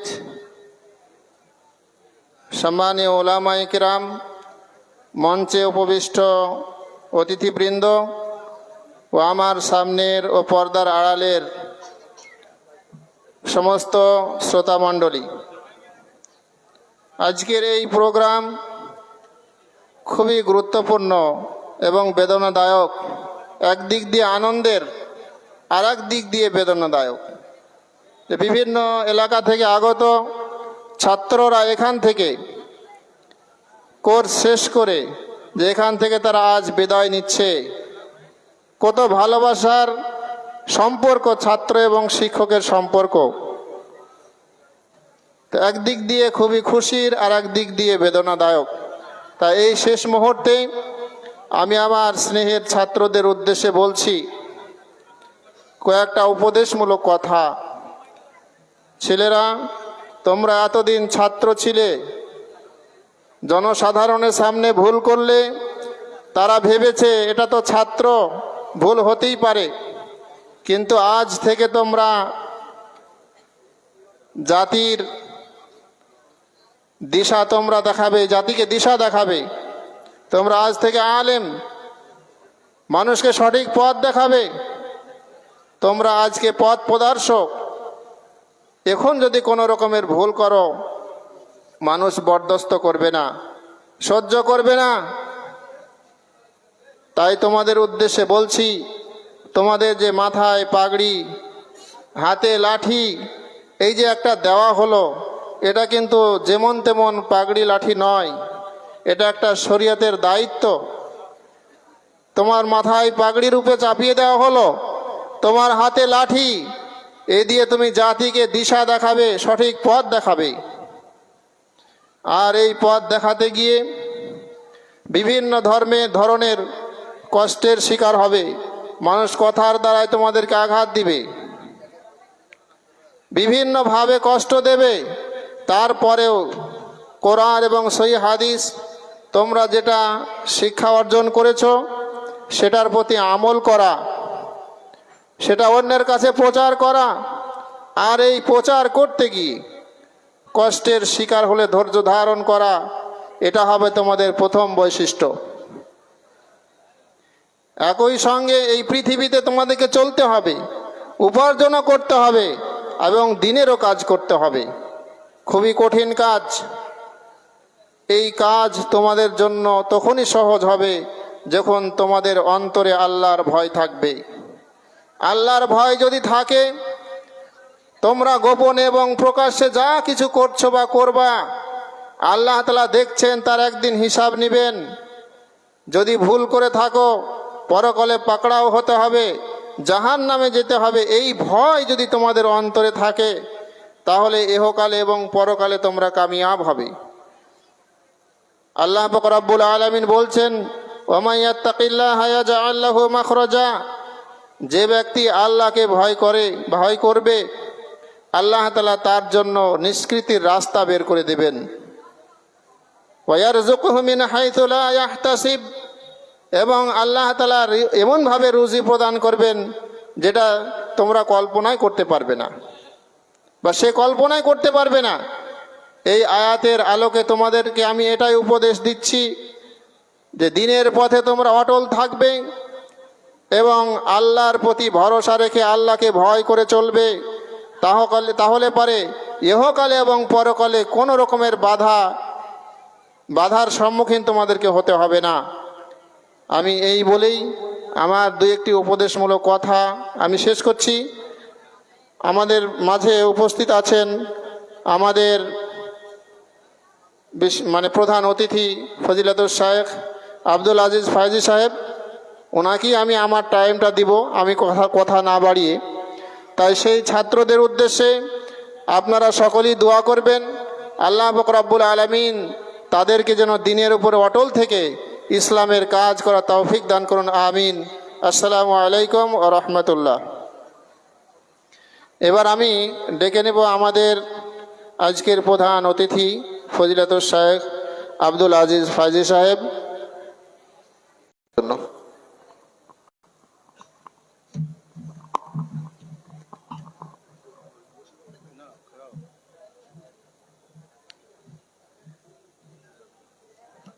इन्नल हम्दुलिल्लाह वस्सलातु वस्सलामु अला अशरफिल अंबिया नबीना व हबीबिना मुहम्मद व अला आलिहि व अस्हाबिहि व मन तबिअहुम बिइहसान इला यौमिद्दीन व बाद फ़क़द अरशदल बारी फ़ी मुअज़्ज़म तंज़ीलिहि बाद अन अऊज़ु बिल्लाहि मिनश शैतानिर रजीम बिस्मिल्लाहिर रहमानिर रहीम वमन अहसनु क़ौलन मिम्मन दआ इलल्लाह व अमिला सालिहन व क़ाल इन्ननी मिनल मुस्लिमीन व क़ाल नबी सल्लल्लाहु अलैहि वसल्लम फ़िल हदीस ला तज़ालु ताइफ़तुम मिन उम्मती मंसूरीन अलल हक़ ला यदुर्रुहुम मन ख़ज़लहुम हत्ता तक़ूम अस्साअह क़ाल इब्नुल मदनी हुम अस्हाबुल हदीस।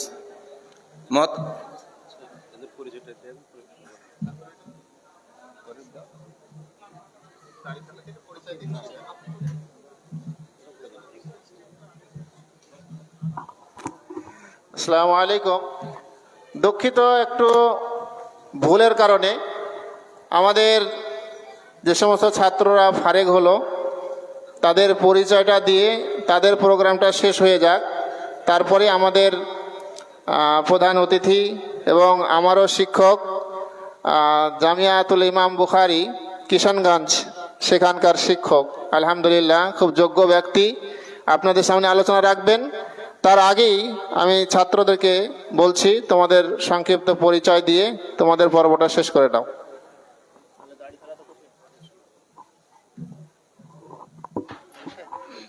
আসসালামু আলাইকুম। আমার নাম তামিরুল হক, আমার পিতার নাম জহুরুল ইসলাম।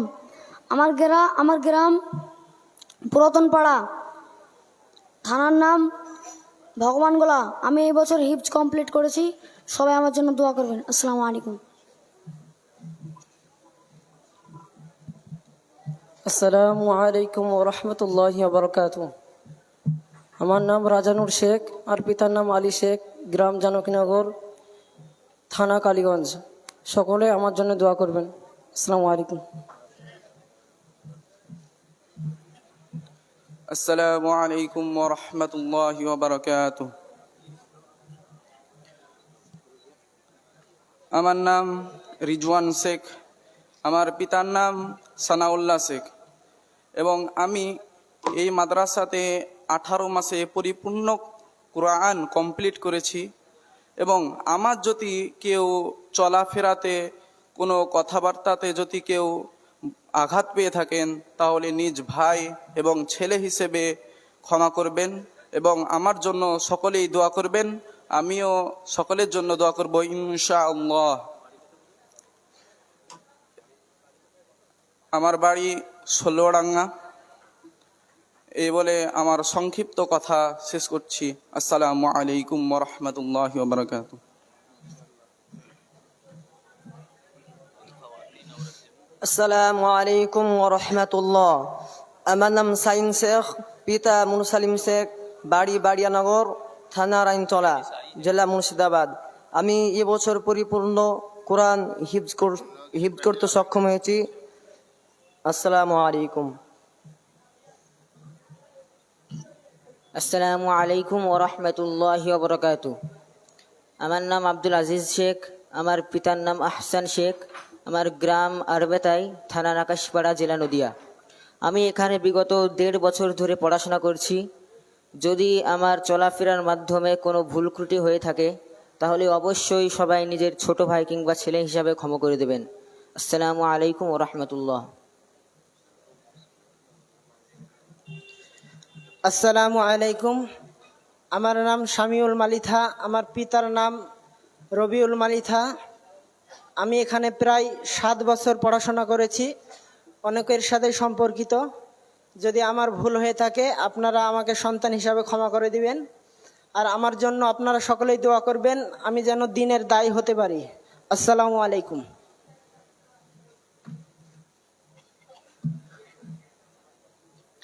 আসসালামু আলাইকুম রহমতুল্লাহ। আমার নাম সোহেল রানা, আমার পিতার নাম তারজেম আলী মণ্ডল, আমার গ্রাম দিঘলকান্দি, পোস্ট হুদাহেরামপুর, থানা ইসলামপুর, জেলা মুর্শিদাবাদ। আমি বিগত এই মাদ্রাসায় 8 বছর ধরে পড়াশোনা করেছি। আমার দ্বারা যদি আপনারা কোনো কথাবার্তায় বা চলাফেরায় যদি কোনো কষ্ট পেয়ে থাকেন, নিজের ছেলে এবং ছোট্ট ভাই হিসাবে আমাকে ক্ষমা করবেন।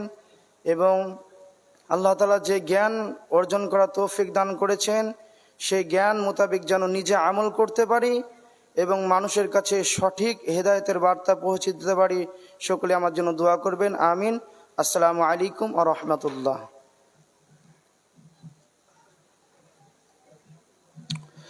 আসসালামু আলাইকুম। আমার নাম নাসির হুসাইন, আমার পিতার নাম আব্দুল হানিফ শেখ, আমার গ্রাম ডিপাড়া, পোস্ট ছাতাই, থানা রানীতলা, জেলা মুর্শিদাবাদ। আমি আপনাদের এখানে বিগত 3 বছর যাবৎ পড়াশোনা করেছি। অতএব গ্রামবাসী ও আমার শিক্ষক মণ্ডলীদের কাছে বিনীত নিবেদন এই যে চলা এবং বলার মাধ্যমে যদি কোনো ভুল ত্রুটি হয়ে থাকে, দয়াপূর্বক আমাকে ক্ষমা করবেন। এবং আমি যে ইলম অর্জন করেছি, আল্লাহ যেন আমাকে সেই হিসাবে আমল করার এবং মানুষকে সঠিক পথে সঠিক দাওয়াত দেওয়ার তৌফিক দান করুক, সেই দোয়া আপনারা সকলে আমার জন্য করবেন। এই বলে আমার সংক্ষিপ্ত বক্তব্য শেষ করছি। আসসালামু আলাইকুম।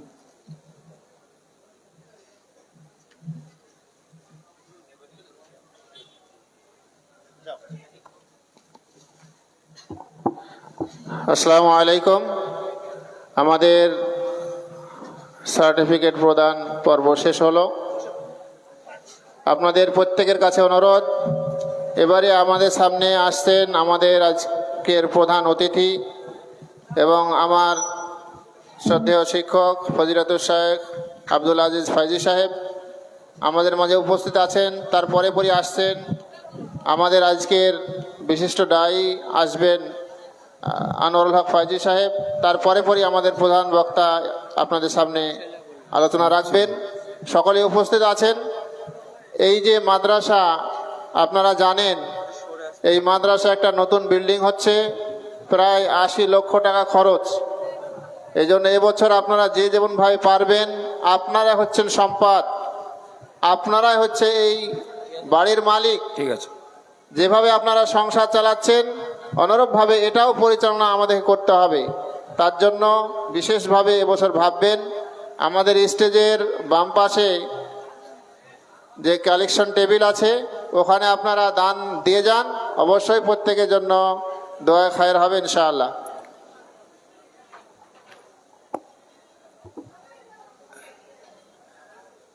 अस्सलामु अलैकुम वरहमतुल्लाह।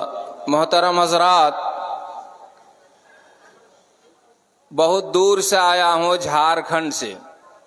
पाकुड़ ज़िला का आखिरी सरहद दुमका का बॉर्डर एरिया, संथाल परगना, बहुत दूर से आया हूँ। और मैं जलसा का वक्ता नहीं हूँ, जलसा में जाता नहीं हूँ।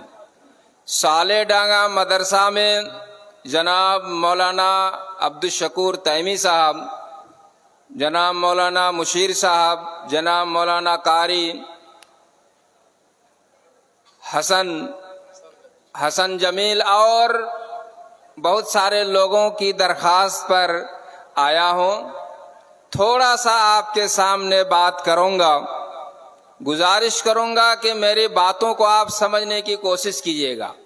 बस इस साल 2 नंबर जलसा है, शहजादपुर में आता हूँ, कुछ ताल्लुक है, रिश्ता है, और ये सौले डांगा में आया हूँ और कहीं नहीं जाता हूँ। और इसका सबब यह है कि मैं बहुत बड़ी मस्जिद का खतीब हूँ। 16 साल से 3000 से ज़ायद लोग जुमा पढ़ते हैं, इससे ज़्यादा मजमा होता है, और छतों पर लेडीज़ लोग अलग से सुनती हैं, तो वो मेरे लिए काफ़ी है, इसलिए जलसा में नहीं जाता। आपके सामने आया हूँ, सिर्फ 5-7 मिनट बात करके रुखसत हो जाऊंगा। असल वक्ता आप लोगों का है मेरे अजीज फाजिल गिरामी मौलाना अब्दुर्रहमान आदिल साहब, प्रधान वक्ता, और दाई कबीर मौलाना अनवारुल हक फैजी साहब। इन लोगों से आप लोग सुनेंगे बंगला जुबान में 30 पारा कुरान और हदीस का मुलखस, वो आपको बताएंगे। मैं बरकतन आपके सामने हूँ थोड़ी देर। मोहतरम हजरात, मैंने जिंदगी में पहली बार बहरमपुर में एक मदरसा में मेरे बड़े भाई सर अबू फैसल सलमान के आदेश पर बंगला जुबान में थोड़ा सा बोला, लेकिन बंगला जुबान में कभी हमने कुछ बोला नहीं। पहली बार जिंदगी में मैंने बोला है, और वहाँ पर एक हदीस हमने पढ़ी है, और एक हदीस यहाँ मैं आपको सुनाऊंगा। मुनासिब समझता हूँ कि उस हदीस का भी खुलासा समझ के यहाँ समेट के ले आऊँ। मेरे नौजवान साथियों, मैं आपसे गुजारिश करता हूँ, अभी मगरिब की नमाज में मैं नमाज में था, और मौलाना अब्दुर्रहमान आदिल मदनी ने एक आयत पढ़ी, अफहसिबतुम अन्नमा खलकनाकुम अबसा व अन्नकुम इलैना ला तुरजाऊन। अल्लाह के बंदो, क्या ये समझते हो कि तुम यूं ही बेकार अल्लाह की जमीन पर पैदा किए गए? नहीं, तुम्हें लौट कर मेरी तरफ, रब्बुल आलमीन की तरफ, शहनशाहों का शहनशाह अल्लाह की तरफ आना है। अभी भी उस आयत का माना, मीनिंग मेरे जहनो दिमाग में है, सोचता रहा हूँ, और दिल चाहता है कि आपसे शेयर करूँ 2 हदीस। मैंने वहाँ कहा था, बुखारी शरीफ की हदीस, जवानों से मैं कह रहा हूँ, आप मेरी इस बात को सुनिए। 30 पारा कुरान, कौन सा मुसलमान का घर है जिस घर में 30 पारा कुरान नहीं है? हर घर के अंदर 30 पारा कुरान है। ये 30 पारा कुरान जिसने अल्लाह के रसूल के सहाबा इकराम, दुनिया के सबसे ज्यादा खूनखार कौम, उसकी जिंदगी का काया बदल दिया था। लेकिन हमारी जिंदगी बदलती नहीं है। सबब क्यों है? हमने कुरान का एहतमाम, कुरान का समझना, तदब्बुर कुरान नहीं किया। यही वजह है कि हमारी जिंदगी का काया बदलता नहीं। मोहतरम हजरात, जवानों से मैं अनुरोध करता हूं, आपसे मैं गुजारिश करता हूं, इस हदीस को सुनिए। अब्दुल्लाह बिन अम्र रज़ी अल्लाह ताला अन्हु, एक जवान सहाबी का वाकया, सही बुखारी में इमाम बुखारी ने 2 जगह इस हदीस को नकल किया है फजाइल कुरान में। कहते हैं, अन कहानी अबी ज़ाता इमरातिम मिन कुरैश ज़ाता हसबिन व जमाल, मेरे बाप ने मेरा निकाह नबी के खानदान, कुरैश के खानदान के एक मुअज़्ज़ज़ लेडीज, मुअज़्ज़ज़ खवातीन इस्लाम में से एक खातून से कर दिया। वकाना यताहदु कन्नतहु, मेरे बाप की आदत थी। अब्दुल्लाह बिन अम्र कौन है? फिराउन की सरजमीन मिस्र को जिन्होंने फतह किया था, मिस्र का गवर्नर, उन्होंने अपने बेटे की निकाह किया और अपने बेटा बहू से खबर लेते थे। काना यताहदु कन्नतहु, पूछते थे अपनी बेटे की बीवी से, तुम्हारा शौहर, तुम्हारा हस्बैंड कैसा है? जवाब देती थी, नेमर रजुल अब्दुल्ला, ये अब्दुल्ला आपका बेटा, मेरा शौहर बड़ा अच्छा आदमी है, लेकिन लम यता लना फिराशन मुंजो अतैनाहु वलम युफत्तिश लना कनफन। कहा, अब्बा, ससुर, मैं जब से आपके घर आई हूं, आपका लड़का मेरे करीब नहीं आया है और ना मेरे बिस्तर पे मुझसे बगलगीर हुआ। ये बड़ा ताज्जुब, एक जवान लड़का, सबसे खूबसूरत हसब व नसब वाली मैडम से निकाह और महीना गुजर जाए उसके करीब ना जाए, बहुत ताज्जुब की बात है। अल्लाह के नबी भी ताज्जुब में पड़ गए। कहा उनके बाप से और कहने वाले से, इल्कानी बिही, बाप बेटा दोनों से कहो कि वो मुझसे मुलाकात करे। मस्जिद नबवी के सहन में अल्लाह के रसूल बैठे हैं, बाप बेटा दोनों को तलब किया गया, पूछा गया। हदीस लंबी है, मैं बात खत्म कर रहा हूं। कहा अब्दुल्लाह इब्न अम्र, क्या मामला है? कहा अल्लाह के नबी, मामला कुछ नहीं, संपर्क अच्छा है, मियाँ बीवी का ताल्लुक अच्छा है, लेकिन मेरे पास टाइम नहीं कि मैं अपने बीवी के करीब जाऊं, उनके पास सोऊं। मैं कुरान खत्म करता हूं, यही आपको समझाना चाह रहा हूं। कहा कैफ़ तख्तिमु अल कुरान, कुरान कैसे खत्म करते हो कि मौका नहीं मिलता? कहा अल्लाह के नबी, सूरज डूबने के बाद से लेकर फजर से पहले तक, सुबह होने से पहले तक 30 पारा कुरान पढ़ के खत्म करता हूं, समझ के खत्म करता हूं। जवानों, मैं आपसे कहना चाहता हूं, कहा अल्लाह के नबी, कोई सबब नहीं, मियाँ बीवी के ताल्लुकात अच्छे हैं, लेकिन अल्लाह की किताब 30 पारा कुरान से मुझे इतना प्यार है कि मैं जब तक खत्म कर नहीं लेता, मैं किसी का करीब होना नहीं चाहता, यही सबब है। अल्लाह के नबी ने कहा, नसीहत की उस हदीस में और दूसरी हदीस में, इन्ना लिअयनिका अलैका हक वले जसदिका अलैका हक, और लंबी मैसेज और फरमान जारी किया। कहा ऐसा ना करो और हफ्ते में 15 दिन में, हफ्ते में 3 दिन में कुरान खत्म करो। हम उस तरफ नहीं जाएंगे। आपसे हम ये मसला पूछना चाहते हैं, ये कुरान करीम जवानों के हाथों में है और आजकल मोबाइल में, ऐप में सारी चीजें आ गई है। अल्लाह ताला सऊदी अरब को सही सलामत रखे। 30 भाषा में, 40 भाषा में कुरान करीम का 40 भाषा में अनुवाद करके सबके ऐप में डाला है। आप घर बैठे बैठे कुरान सीख सकते हैं, पढ़ सकते हैं, तदब्बुर कुरान कर सकते हैं। मेरे नौजवानों, हम में से कौन सा ऐसा जवान है जो अपनी बीवी को छोड़कर और नई नई शादीशुदा अपनी बीवी को छोड़कर 30 पारा कुरान की तरफ तवज्जो दे? हाँ, वो थे सहाबाए कराम का जमाना, जिनके बारे में अल्लाह के नबी ने कहा खैरुल कुरून करनी सुम्मल्लदीना यलूनहुम सुम्मल्लदीना यलूनहुम। वो बेहतरीन दौर था और एक मिसाल कायम किया, कुरान सीखा, तदब्बुर कुरान किया, तो अल्लाह ताला ने उनकी जिंदगी में ऐसी बरकत दी कि दुनिया बदल गई। दुनिया बदल गई। कितनी बरकत दी थी हम उस तफसील में नहीं जाएंगे। एक हदीस, दूसरी हदीस अबू दाऊद शरीफ की, बुखारी शरीफ के बाद मुस्लिम शरीफ के बाद 3 नंबर हदीस, जमहूर मुहद्दिसीन के नजदीक 3 नंबर हदीस अबू दाऊद शरीफ। 9000 हदीसों का गुलदस्ता, 9000 हदीसों का गुलदस्ता। एक हदीस और मुख्तसर सुनाकर मैं अपनी बात खत्म कर रहा हूं। मोहतरम हजरात, अबू सईद खुदरी रदी अल्लाह ताला अन्हु कहते हैं, जात इमरातुन इलन नबी सल्लल्लाहु अलैहि वसल्लम वकालत इन्ना ज़ौजी सफ़वान इब्न अल मुअत्तल यदरिबुनी इदा सल्लैतु व युफत्तिरुनी इदा सुमतु वला युसल्ली सलातल फज्र हत्ता तत्लु अश-शम्स। बड़ा बेहतरीन वाकया। एक औरत, एक मैडम अल्लाह के नबी के दरबार में आई और कहा, अल्लाह के नबी, मेरा हस्बैंड सफवान इब्ने मुअत्तल, मेरे हस्बैंड का नाम सफवान है, मेरे ससुर का नाम मुअत्तल है। मैं जब नमाज पढ़ती हूं मेरा शौहर मुझे मारता है।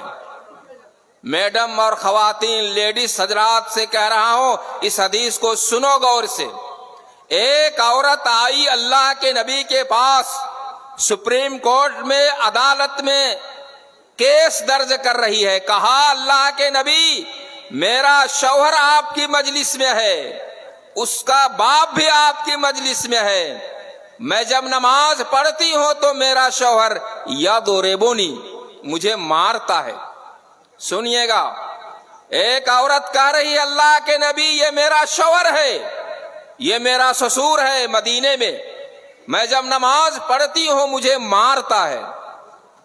वयुफत्तिरुनी इदा सुमतो, और जब मैं रोजा रखती हूं तो मेरा रोजा तोड़ देता है मेरा ये हस्बैंड। वला युसल्ली सलातल फज्र हत्ता तत्लु अश-शम्स, और मेरा हस्बैंड फजर की नमाज नहीं पढ़ता यहां तक कि सूरज बुलंद हो जाता है, सूरज तुलू हो जाता है। 3 मुकद्दमा अल्लाह के नबी के सामने दायर किया। अल्लाह के नबी ने ताज्जुब से पूछा, मामला क्या है? अल्लाह ने तो इबादत के लिए पैदा किया जिनो इंसान को, नमाज पढ़ रही है और मार रहा है। कहा, सफवान कौन है? कहा, अल्लाह के नबी, ये मेरी बीवी है। कहा, जो कहा है सही कहा। कहा, अल्लाह के नबी, सही कहा, लेकिन मामला यह है, 5 वक्त फजर फर्ज की नमाज के अलावा ये मेरी बीवी नफल नमाज पढ़ती है और नफल नमाज में कुरान पढ़ती है। हदीस का शब्द है, फ़इन्नहु तक़रा बिकदा वक़द नहैतुहा अन्हा। अल्लाह के नबी, ये कुरान पढ़ती है मेरी बीवी नफल नमाज में, और लंबी लंबी सूरा पढ़ती है अल्लाह के नबी, जिस तरह सूरह बकरा, सूरह आल इमरान, इस तरह लंबी लंबी सूरा पढ़ती अल्लाह के नबी। वाना रजुलुन शाबुन फलम अस्बिर, मैं एक जवान आदमी, मैं एक ताकतवर आदमी, मेरा दिल चाहता है कि मैं अपनी बीबी के करीब जाऊं, लेकिन वो नमाज में मशगूल है। अल्लाह के नबी, बर्दाश्त नहीं कर पाता हूं और कभी अपनी बीबी को मार देता हूं, नोच लेता हूं, खींच लेता हूं, और कोई सबब नहीं। अल्लाह के नबी ने उस दिन मदीने में ऐलान कर दिया था, अगर तुम नफिल नमाज में क़िरात करना चाहो तो सूरतुन कदा व कदा, सूरतुन वाहिदा, मामूली छोटी छोटी सूरा पढ़ो, और फिर अपने शौहर का परमिशन लेके। एक बात खत्म। मसला क्या समझ में आया? हमारे घर में भी औरतें हैं, हमारे घर में भी बीवियां हैं, हमारे घर में भी खवातीन हैं, कितना उनको कुरान याद है जरा समझिए।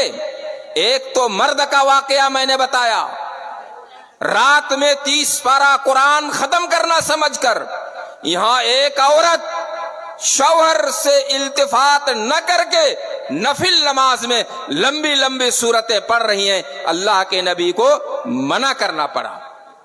नंबर 2, मैं बात और आगे न बढ़ाकर इसी पर खत्म कर रहा हूं। मेरे नौजवानों, इस हदीस से मसला क्या समझ में आया? कुरान करीम से प्यार, कुरान करीम से लगाव, कुरान से लगन, कुरान से मोहब्बत किस दर्जा होना चाहिए। मैं आपसे क्वेश्चन करता हूं, सवाल करता हूं। आप मुसलमान हैं, आपके घर में 30 पारा कुरान है, कितने मर्द हैं, कितने जवान हैं, हमारे कितने मैडम और खवातीन लेडीज हैं जो इस तरह कुरान से शगफ रखती हैं, इस तरह कुरान से प्यार रखती हैं, इस तरह कुरान से मोहब्बत रखती हैं। नहीं मिलेगा मुआशरे में। जिस मुआशरे में मिला था, जिस सोसाइटी में मिला था, अल्लाह ने उस मुआशरे को, अल्लाह ने उस सोसाइटी को, उसकी जिंदगी बदल दी थी, उसका काया बदल दिया था। मोहतरम हजरात, मैं आपसे ये गुजारिश करूंगा, आपसे ये आवेदन करूंगा, आपसे ये अनुरोध करूंगा, कुरान करीम को समझिए। 30 पारा कुरान जो आपकी जिंदगी को बदलने की ताकत रखता है। मैंने कहा था वहां कि अभी जो बादशाह है, बादशाह सलमान, किंग सलमान, इससे पहले थे किंग फहद, उससे पहले थे किंग अब्दुल्ला, उससे पहले थे किंग फैसल। ये शाह फैसल के जमाने का वाकया है। अमेरिका में अक़वाम मुत्तहदा की मीटिंग हुई थी, तमाम दुनिया से, पूरे वर्ल्ड से तलब किया गया था अपने जिंदगी का सिलेबस, अपने जिंदगी का निसाब भेजो। शाह फैसल ने, किंग फैसल ने 30 पारा कुरान उठा के भेज दिया था। कहा यही हमारा जिंदगी का आइडियल है, यही हमारी जिंदगी का सिलेबस है, इसी के मुताबिक हमारी जिंदगी गुजरती है। मोहतरम हजरात, कुरान को समझो, कुरान को पढ़ो, अपनी जिंदगी बदलो। मैंने कहा था कि मगरिब की नमाज में हमने सुना, अफहसिबतुम अन्नकुम खलकनाकुम अबसा व अन्नकुम इलैना ला तुरजाऊन।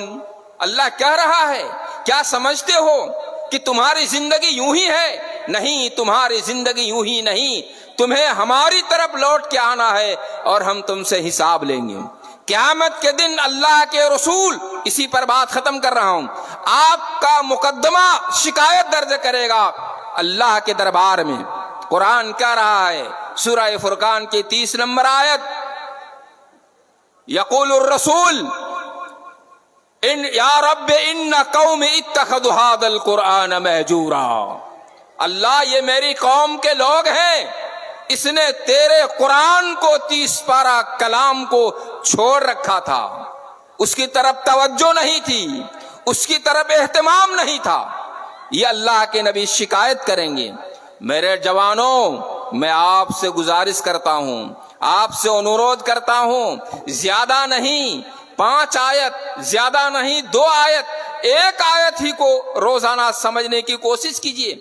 एक दिन अगर 1 आयत को समझ लेते हैं, साल में 300 से ज्यादा आयतें, 360 आयतें समझ जाएंगे और इस तरीके से आपकी जिंदगी में बदलाव आएगा, चेंजिंग आएगी।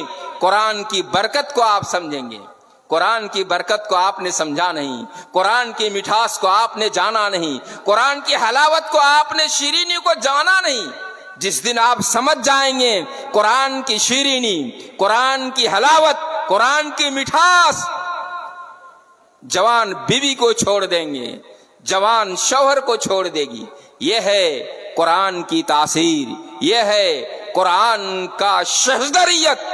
मैं आपसे गुजारिश करूंगा अपनी बात खत्म करते हुए, और मदरसा साले डांगा के जिम्मेदारों का शुक्रिया अदा करते हुए, खास तौर पर कमेटी और मुदर्रिसीन का मैं शुक्रिया अदा करता हूं बात लंबी होगी, हमने जो मुकद्दमे में जो बात और हदीस पढ़ी थी उस तफसीर में नहीं गया और नहीं जा सकता।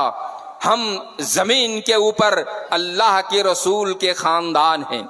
अल्लामा इब्न क़य्यिम रहमतुल्लाह अलैह ने आल का इतलाक 5 लोगों पर किया है, उनमें से हम उलमा की जमात भी हैं। लम युवर्रिसु दिरहमन वला दीनार, अंबिया चले गए दुनिया से, उन्होंने छोड़ा तो हम जैसे उलमा को छोड़ा। अभी जो आपके मदरसे से फारिग हुए ये अहले इल्म, ये तलबा, इन उलमा को छोड़ा। और आखिरी बात, जमीन के ऊपर आसमान के नीचे ये मदारिस, ये मसाजिद अल्लाह का नूर है। जिस दिन ये नूर धीमा पड़ जाएगा, जिंदगी खत्म हो जाएगी, दुनिया मिट जाएगी। इसलिए मदरसों को बाकी रखना, इन जगहों को आबाद करना, इनके पढ़ने वालों का एहतमाम करना आपके ऊपर फर्ज है। अल्लाह ताला से दुआ करते हैं अल्लाह रब्बुल आलमीन हमें इन इदारों की हिफाजत करने की तौफीक अता फरमा।